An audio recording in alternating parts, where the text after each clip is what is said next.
Κυρίες και κύριοι άνθρωποι της απόψινής βραδιάς, θα σας πω ένα πράγμα, μην ξεχνάτε, αν μ' ακούτε όλοι καλά, ότι η πίστη είναι αυτή που κινεί το θαύμα, παιδιά. Μην το ξεχνάτε ποτέ.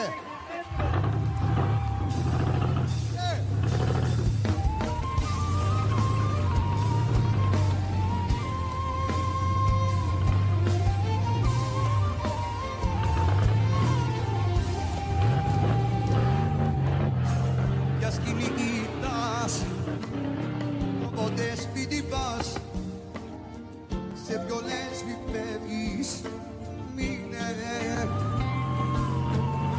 Σε ποιο μάτια μιλάς,